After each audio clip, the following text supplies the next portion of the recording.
우리가 마태복음 6장의 후반부 말씀을 함께 마지막 부분 읽었는데요. 먼저 19절부터 34절 읽힌 내용에서 예수님께서는 천국 백성들이 어떻게 그들의 생활 속에서 의로움을 드러내야 되는가 하는 말씀을 가르치고 계시는데요. 먼저 언급하신 내용은 뭐냐면 선택의 문제에 대해서 언급을 하십니다. 두 가지 가운데서 어떤 걸 선택하고 어떤 것을 버릴 것이냐 하는 그 문제를 언급하시는데, 이제 우리가 지난 시간 살폈던 내용입니다. 6장 19절부터 24절까지의 내용이에요. 그 선택의 문제를 세 가지로 예수님이 이렇게 질문하셨어요. 네 보물이 과연 어디 있느냐? 하늘에 있느냐? 땅에 있느냐? 라는 질문을 하셨고요. 또 두 번째 질문은 네 영적인 눈이 지금 어디를 바라보고 있느냐? 네 영적인 눈이 과연 밝으냐? 네 영적인 눈이 어두우냐? 라는 그런 질문을 던지셨어요. 마지막 질문은 내 주인이 과연 누구냐? 하나님이 너의 주인이냐? 아니면 만몬, 돈이 너의 주인이냐? 라는 이런 질문을 던지셨어요. 그러면서 예수님은 무엇을 선택하라고 말씀합니까? 우리의 보물을 하늘에 쌓아둘 것에 대해서 말씀하셨고, 우리의 영적인 눈이 참으로 밝기를 선택하라고 말씀하시고, 우리의 참된 주인이 바로 하나님이심을 선택해라, 이런 말씀을 예수님께서 하신 것입니다.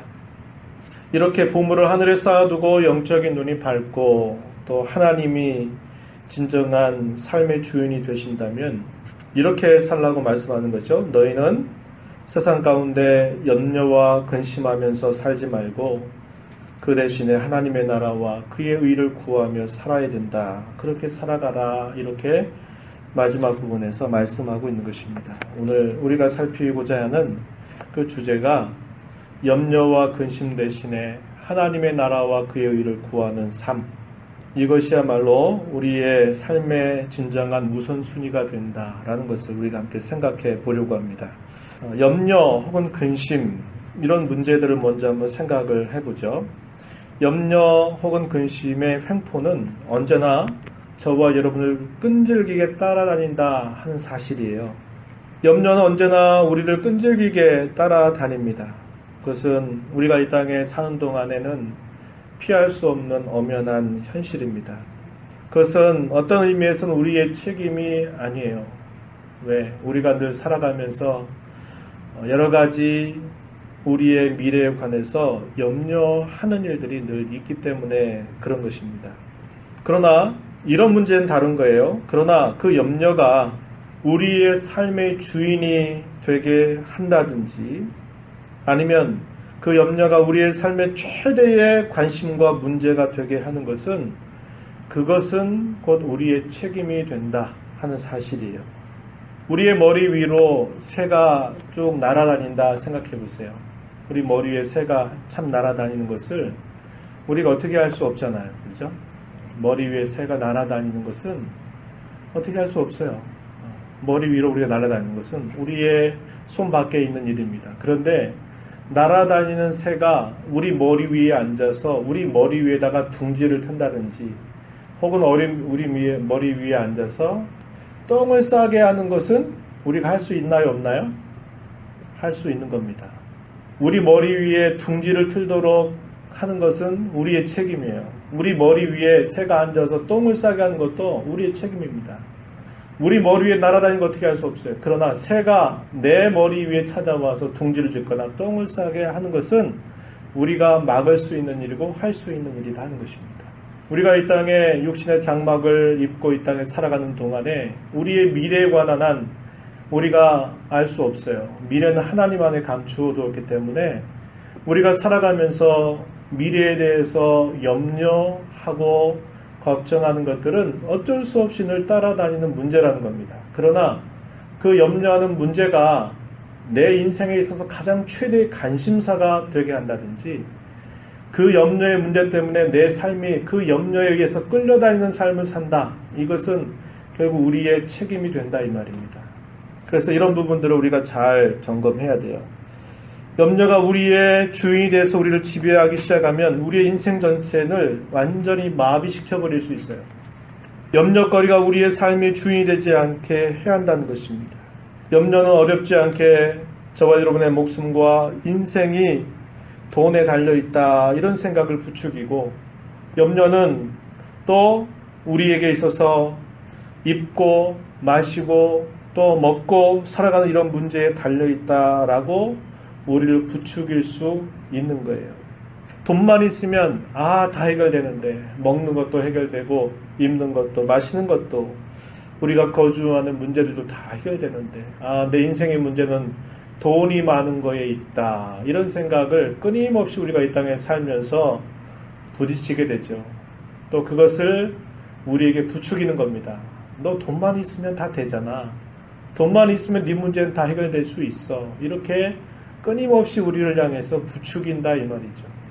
어떤 사람에게는 돈만 있다면 내 문제, 내 인생은 다 풀어질 거야. 어떤 사람은 이렇게 생각하고, 또 어떤 사람은 먹고 사는 문제가 가장 시급하고 최대의 문제처럼 느끼기도 하고, 어떤 사람은 내가 살 집이 가장 내 인생에 아주 중요한 문제거리로 등장하기도 하고, 어떤 사람에는 또 내가 어떤 옷을 입고 내가 어떤 것을 취할까 하는 것을 내 인생의 가장 큰 화두로 여기며 살 수 있다는 것입니다. 옛날도 그렇고요. 지금도 그렇습니다. 우리가 매일 방송을 딱 틀어서 보게 되면 대부분의 광고의 내용이 어떤 내용이 다 집중되어 있나요? 이 문제입니다. 이 문제. 어떻게 하면 더 멋진 편의시설을 가진 집을 내가 얻을 수 있을까?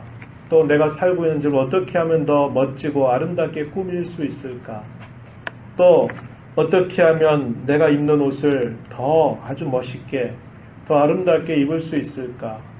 어떻게 하면 내가 먹는 이런 일에 있어서 내 삶의 질을 높일 수 있을까?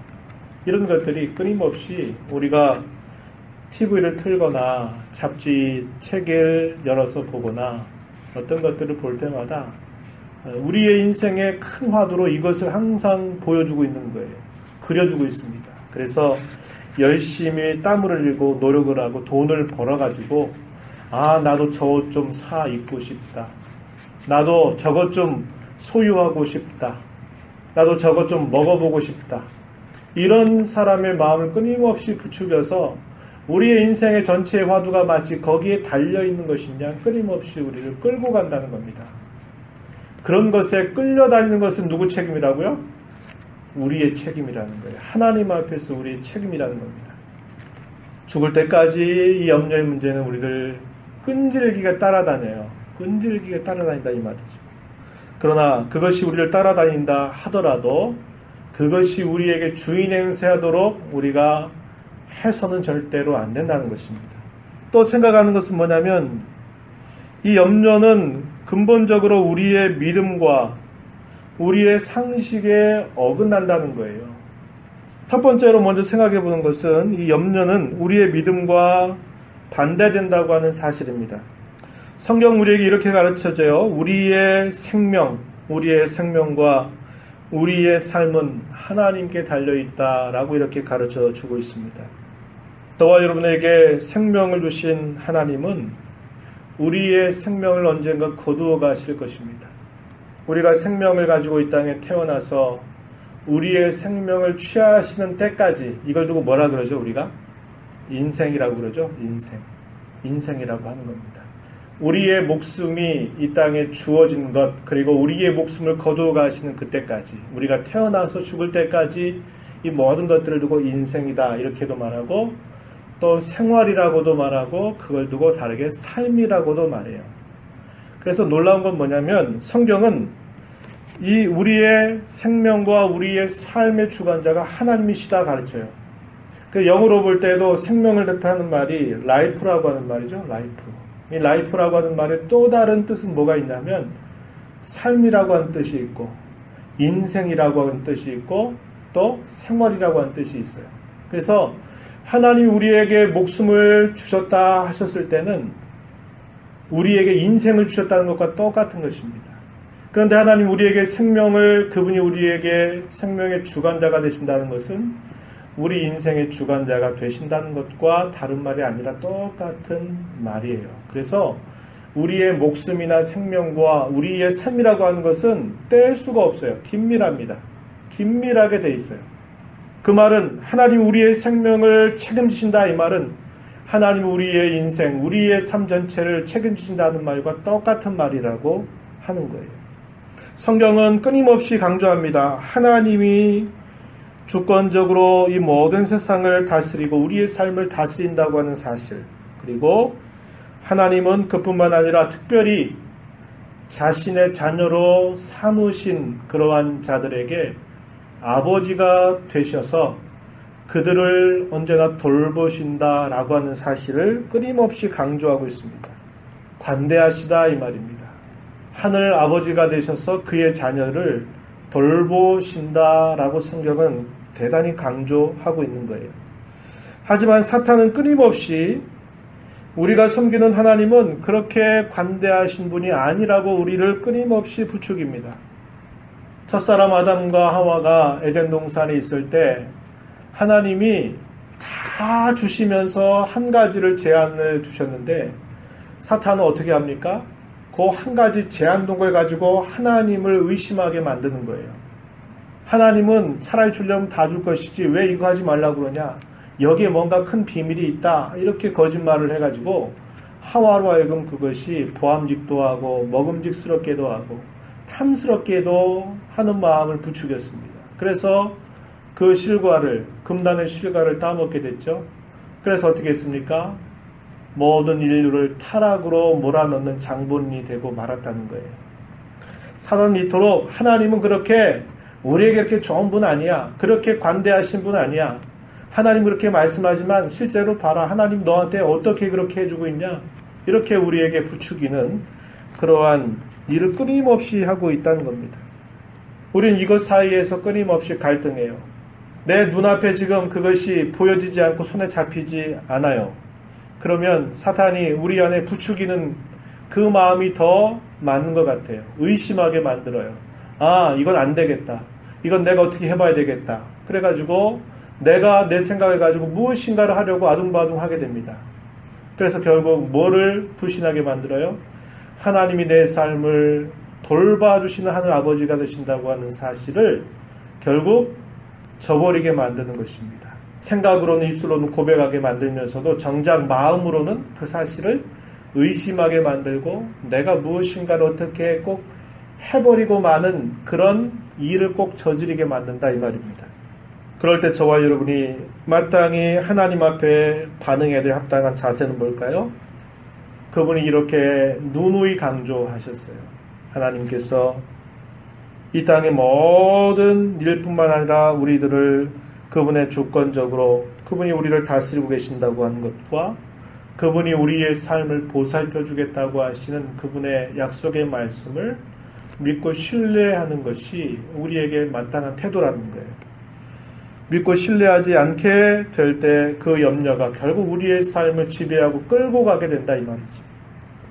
사도행전 17장 24절 이하에서 바울 사도가 아테네 지역의 복음을 전하러 들어갔다가 그 사람들이 얼마나 종교적인 성향이 많은지 알지 못하는 신이라고 하는 명패를 써놓고 그 알지 못하는 신을 향해서 경배하고 있을 때 여러분, 제가 여러분들에게 여러분이 이렇게 알지 못하는 신이라고 썼는데 그 알지 못하는 신이 누구인가를 제가 여러분들에게 알려드리겠습니다. 이렇게 말하면서 쭉 복음을 전하는 내용이 등장합니다. 17장 24절 이하인데요. 여러분 한번 찾아서 한번 보실래요? 사도행전 17장 24절부터 28절 내용을 한번 찾아서 눈으로 함께 보시기 바랍니다. 바울 사도가 하나님 어떤 분으로 소개하느냐? 우주와 그 가운데 있는 만물을 지으신 하나님께서는 천지의 주제시니 손으로 지은 전에 계시지 아니하시고 또 무엇이 부족한 것처럼 사람의 손으로 섬김을 받으시는 것이 아니니 이는 만민에게 생명과 호흡과 만물을 친히 주시는 이심이라. 생명과 호흡과 만물을 친히 주시는 분이다. 이렇게 소개하고요.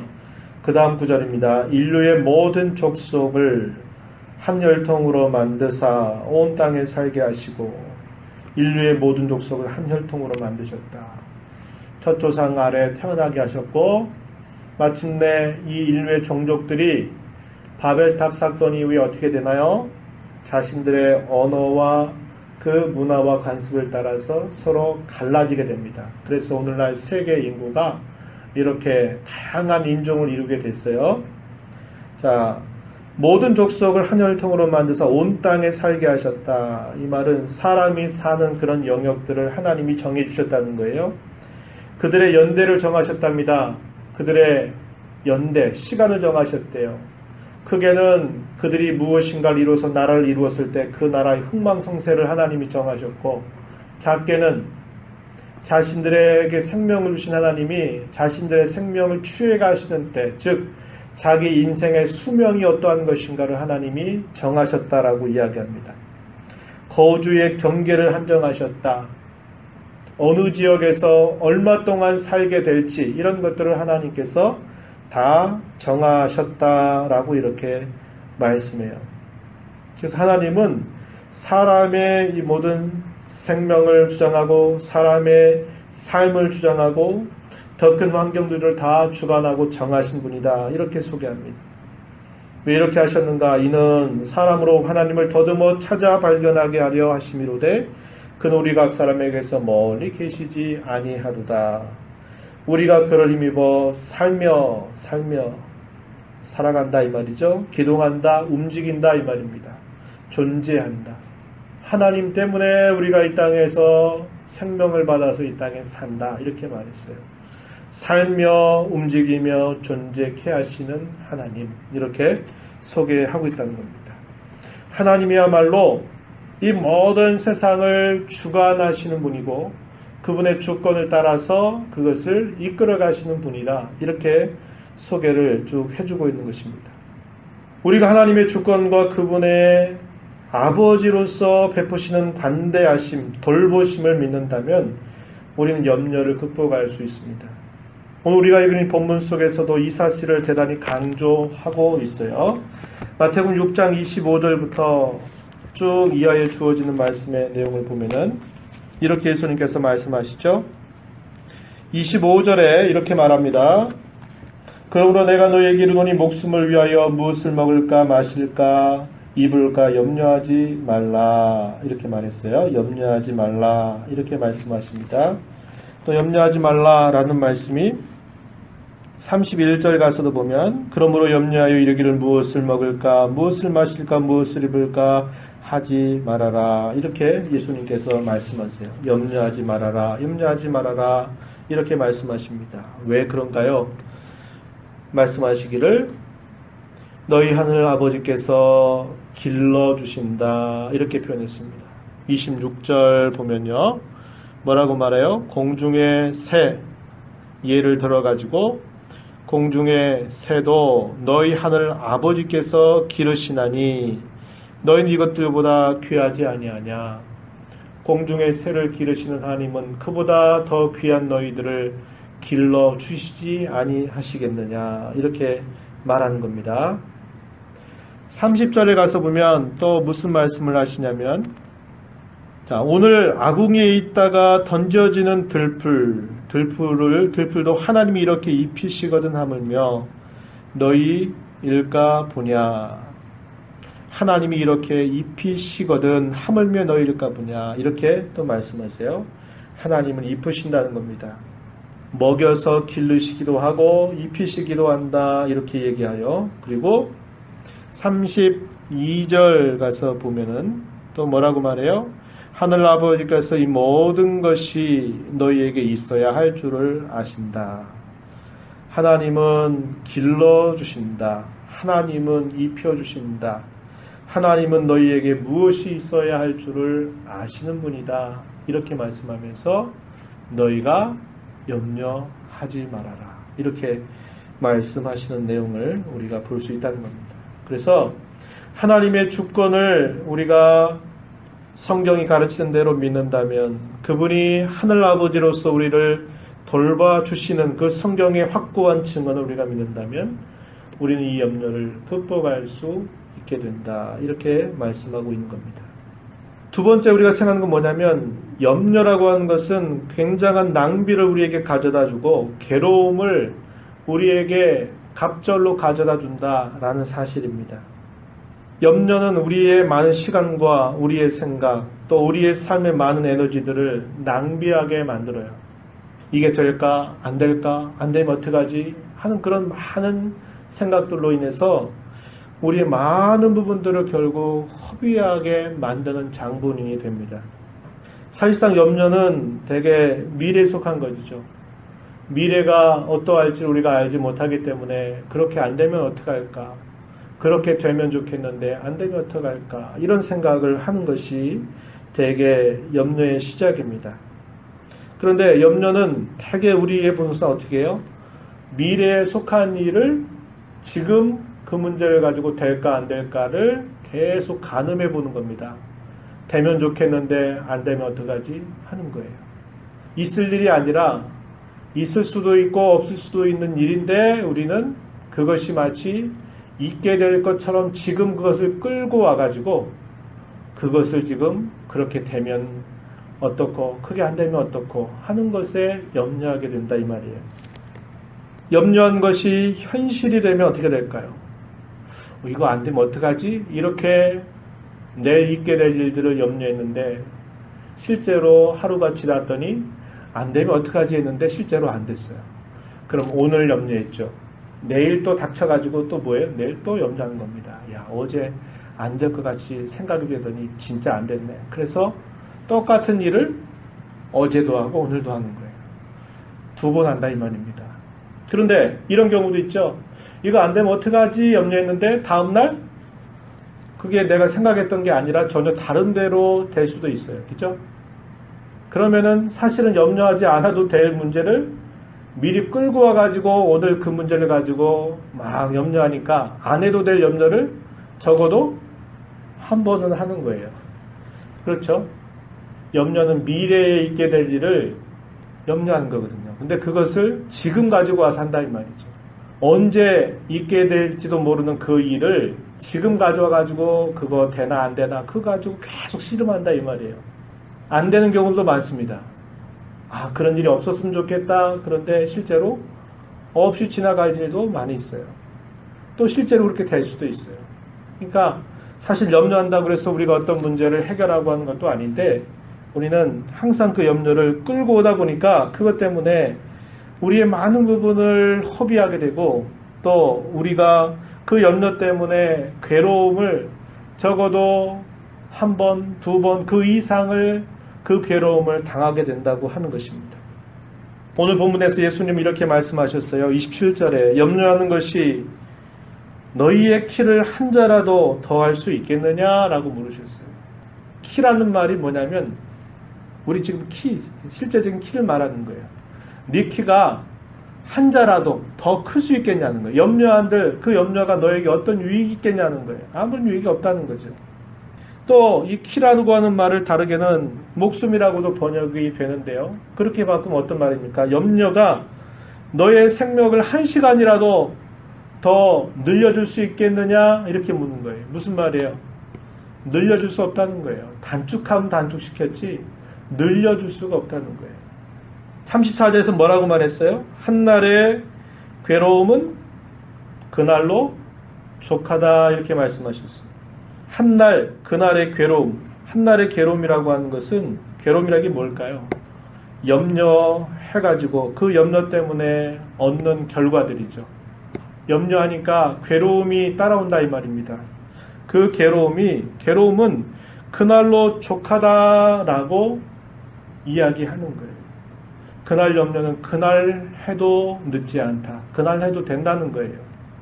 그날이면 족한데 내일 있게 될 그 일들을 미리 가지고 와서 그 일들을 염려하는 것은 우리의 인생을 허비하게 만들고 우리의 괴로움을 가중시킨다 이렇게 말씀하고 있다는 것입니다. 그래서 이 염려라고 하는 것이 우리의 삶 속에 끊임없이 따라다니는 것은 어쩔 수 없어요.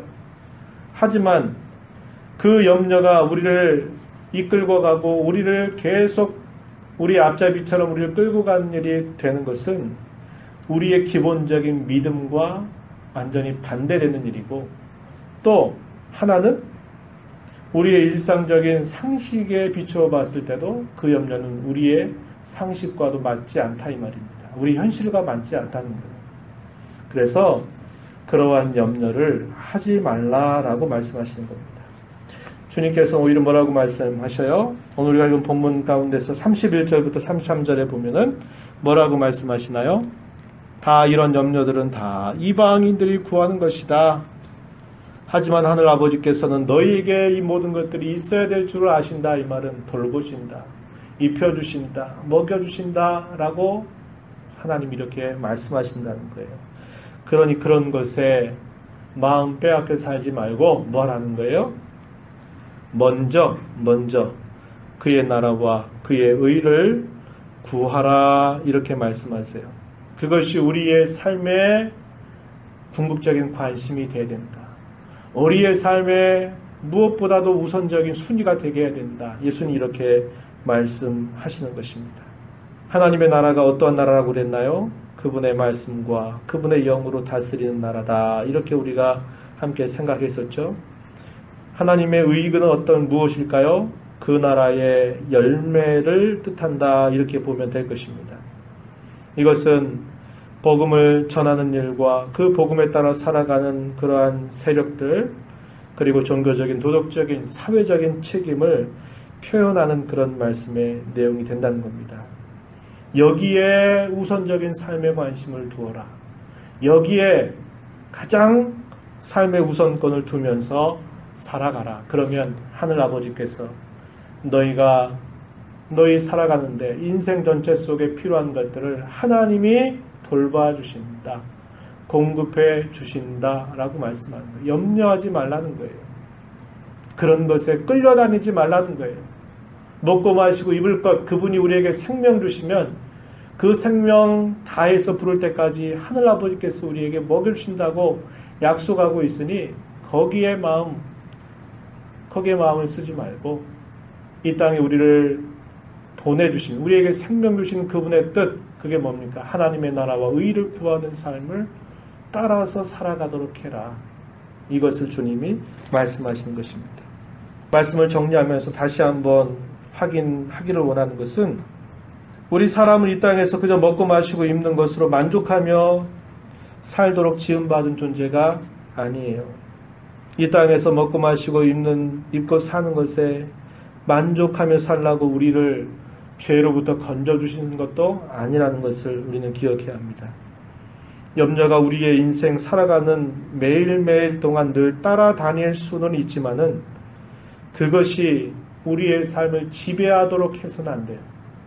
그럴 때마다 그 염려를 다 하나님이 약속하신 말씀에 것을 맡기고 내 모든 염려를 다 주께 맡겨버리라. 이는 그가 너희를 돌보실 것이기 때문이다. 이렇게 말씀하신 것처럼 그 염려가 우리의 삶을 끌고 가지 않도록 늘 조심해야 된다는 거예요. 그리고 또 하나는 우리의 삶의 주인이 하나님 아버지심을 인정하자는 겁니다. 생명을 이 땅에 주신 분이 하나님이시면 그 생명을 취해가시는 분도 하나님이시고, 우리의 생명을 주셔서 취해가시는 그 모든 것은 우리의 인생이라고 하는, 우리의 생활, 삶이라고 하는 겁니다. 우리 인생 전체를 하나님께서 여전히 돌봐주신다고 하는 것이 성경이 확고한 약속이에요. 그리고 이것을 믿는 것이 우리의 신앙의 가장 기본적인 고백이기도 한 것입니다. 그래서 그러한 염려를 다 맡기고 우리의 삶의 주인이 하나님 아버지신 것을 인정하자는 것이고, 마지막으로 그분이 우리에게 생명 주실 때 감당해야 할 인생의 몫을 주셨는데 그 몫이 뭐냐? 바로 하나님의 나라와 그의 의를 구하라고 하시는 것입니다. 이것이 우리의 사명입니다. 이 사명을 감당할 때까지 주님 우리를 부르시지 않을 것이 책임져 주실 것입니다. 그러나 이 사명이 무엇인지조차도 망각하고 살아간다면 이 땅에 두실 이유도 없을 거예요. 이거 하라고 하나님이 우리에게 생명 주시고 구원해 주시고 건져 주셨는데 인생 살면서 계속 딴짓만 하고 있다면 계속 둘 이유가 없는 것이죠. 빨리 불러가시겠죠.